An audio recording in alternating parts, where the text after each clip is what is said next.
ক্ষেত্রে আমি কলেজের সদ্য শিক্ষক এবং বিএনসিসির ছাত্রছাত্রী সংখ্যা প্রায় 12,000 এবং সেই 1969 এবং আমার যারা অনুজ রয়েছেন সকলকে অন্তরের অন্তঃস্থল আসনের সাবেক সংসদ সদস্য।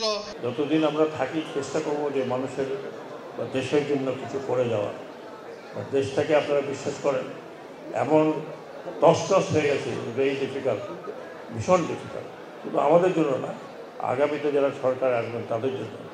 আরেকটু অনুরোধ করছি, আমাদের তরুণ প্রজন্ম যে স্যাক্রিফাইস করেছে এটাকে আপনারা বৃথা যেতে দেবেন না। এখনও চাঁদা, সন্ত্রাসবাদ, সন্ত্রাসী, চাঁদাবাজি এগুলো হচ্ছে।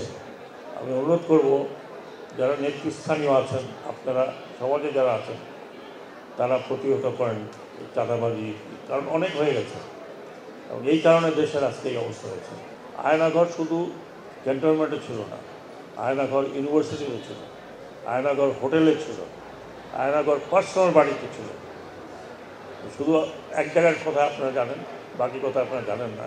অচিরেই হয়তো আপনারা জানতে পারবেন, দেশবাসীর সামনে এটা হবে।